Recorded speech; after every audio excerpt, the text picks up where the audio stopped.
Welcome to Chris Parkin Shooting Sports. Right, well you've seen this clearly in use. This is the Pantera 640Z thermal rifle scope. I've really enjoyed using this rifle scope over the last few weeks, and we've had some great weather conditions to show off the thermal capability of it against very cold backgrounds, which of course has weighed off a little bit. Not quite so much animal movement going on, but we've got some great footage in some alternate conditions.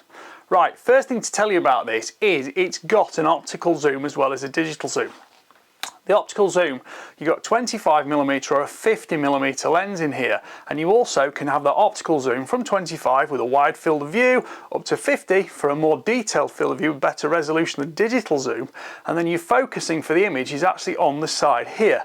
It's very fast, intuitive to use, and specifically on that piece of fox footage you've seen in the opening clip, I was actually really rushing to bring the focus and the magnification in as that fox was charging towards me. So having that ability to have the fast characteristics of the scope is beneficial. The dial on top here, zoom of 2, 4 or 6 times magnification, which is again very fast, and from a shooting position it's easy to grasp hold of and control for when you want to immediately zoom in with no compromise in the ballistic setup to make that shot, when specifically identification or resolution isn't quite as important as actual physical speed of getting the zoom there to make that precision shot. The sensor inside is a 640 by 512, it's 12 micron pitch, and it's got a sub 20 millikelvin net D rating.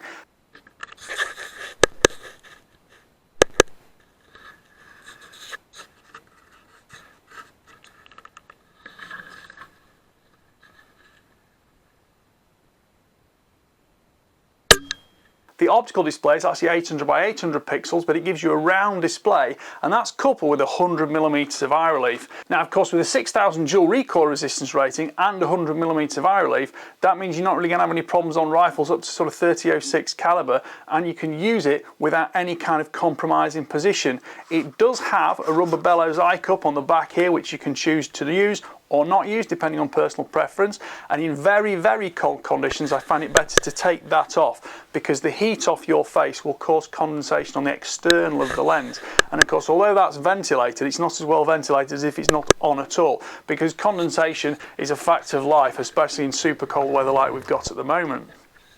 There's massive eyepiece focus at the back here to make sure you've got a crystal clear picture on screen, and then of course your focus, as I said before, for the image is on the front here.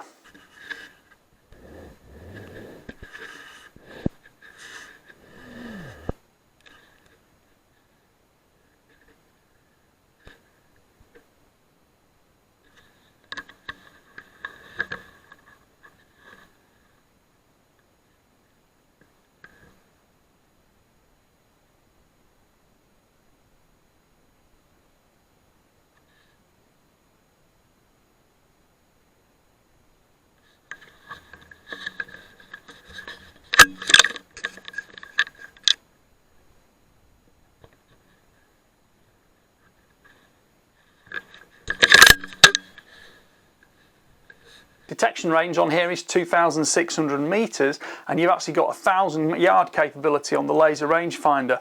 The laser rangefinder is operated by the button at the back here, and that also ties in with the ballistic calculator as well. The ballistic calculator will allow you to have 5 rifle profiles, which matches alongside the fact you can have 5 zeroing profiles too.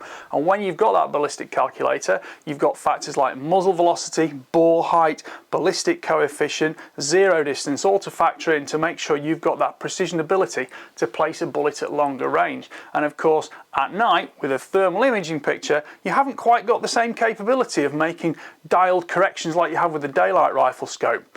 One thing to bear in mind though is with it being a thermal imager, you don't quite see the optical resolution in the darkness where you might see grasses or crops moving around to give you an idea of the wind conditions. So when you are taking those longer range shots, it is another factor to take on board that you don't see the air movement in the same way as a daylight rifle scope.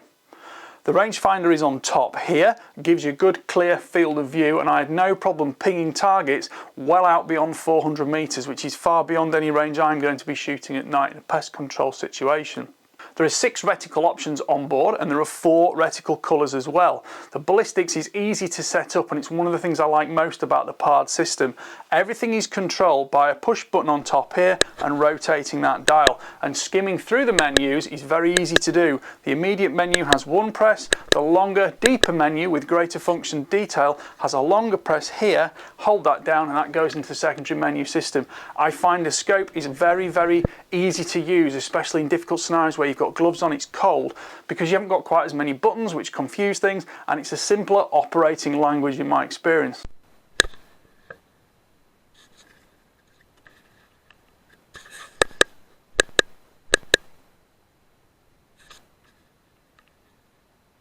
The other control buttons, we've got the main on-off power switch here, the rangefinder as said at the back here. The left button here scrolls through the different colour palettes where you've got white hot, black hot, scarlet, crimson, things like that, the different rainbow spectra, whichever suits you.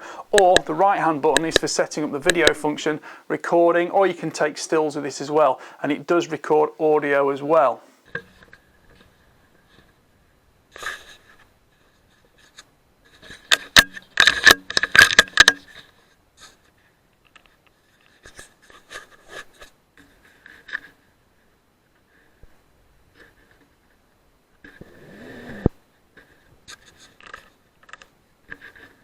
Overall weight of the scope is 759 grams, which I don't think is heavy at all, and it makes it ideal for use on a rifle that is truly for hunting. You don't have to worry about the additional weight or the top heavy balance. I will include the full specification details in the description, so please click on the link to go straight to the PARD website, because there are more details there than I can cover verbally on screen. IP67 rating is important because it gives you waterproof nature as well as dustproof, and I'll tell you about that in a second. It will also do automatic recording generated by recoil movement.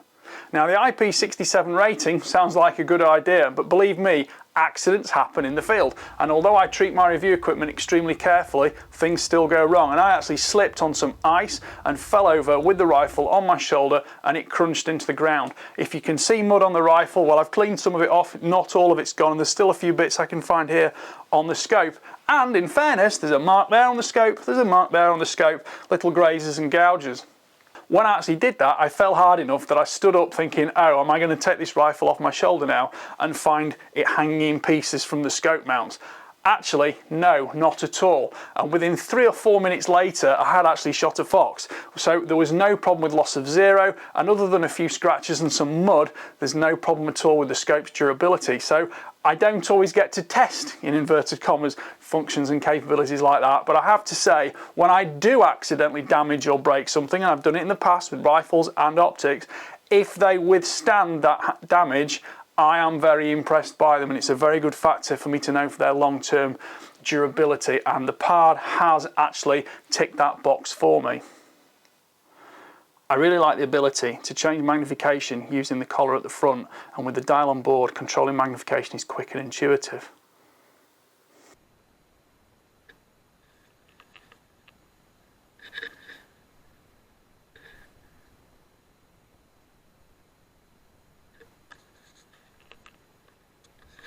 At night, looking at hares at much greater distance, you can see, yes, there's more pixelation on smaller objects further away, but that's a simple factor of hunting. When you compare that with the fox, which was videoed between about 130 metres and about 35 metres when I actually shot it, you can see the increasing thermal resolution as the animal moves closer. And please remember that a lot of marketing footage is very large, hot animals shown at extremely short distance and not in hunting scenarios.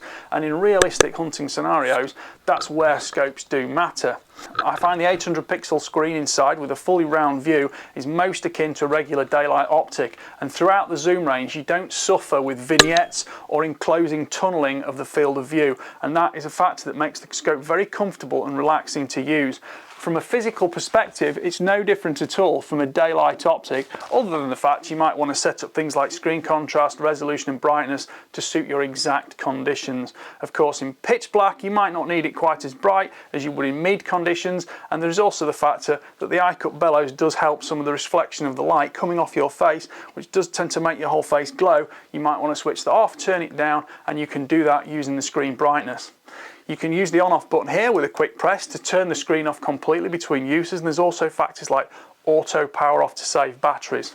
A battery is supplied, and it's an 18650 flat top battery, fits in the side here, and it's very quick and easy to change. I find those much more simple than proprietary battery systems, which are often expensive, and the 18650s are very easy to buy in addition and keep supplementary in your pocket when you're actually out stalking warm. I had no problem with 4 hours of usage, and I never ran it till it was dead completely. The battery can be charged on board with a USB-C charging cable, and that also works for data transfer. There is a micro SD card under the IP67 port here, but you can also use it on Wi-Fi and transfer it to a smartphone via PARD simple to use app. Scope rings are included, 30mm for a Picatinny rail, and you also get a lens cap here which clips over the back if you're in transit and you don't want to have the bellows eye cup on. In addition to that, there is also a PARD neoprene sleeve which will fit over the top of the scope and stretch into position to make sure everything is fully protected. And perhaps in the future when it's icy, I might leave that on when I am stalking around with the gun. 30mm scope tube allows it to be set up easily on a Picatinny rail, and you've no problem getting correct eye relief. There's lots of space for your scope mounts regardless of which size of rifle you've got. The instruction book and warranty card are here, and the instruction book is detailed. It covers the zeroing of the rifle scope, all the features and functionality of it in great detail. I do find this rifle scope is one of the easiest I have zeroed, and although I have got quite a lot of experience with PARD and the DS35 night vision rifle scope as well as the other thermal items, the menu system does comparatively seem simple and intuitive to me, as do the control buttons, which are well spaced and they're not overcrowded. You can use them wearing gloves, so when it's cold at night you've no issue contacting and controlling all of the features and functions. Here you can see the flip out lens cap on the front of the scope. More detail of the battery compartment, some of the marks I got when I did actually fall over with it. The control buttons on top are extremely easy to use, and I do like this dial which gives you completely fast, intuitive capability of setup and coordination of controls. Well, I hope you've enjoyed that real world review of the scope. Please don't forget to like, subscribe, comment and click the notification bell to keep track of my regular uploads. And if you want to scroll all the way through to the end of the video, there are links to tickets to the British Shooting Show 2025 at the NEC in Birmingham. Thank you for watching. Bye for now.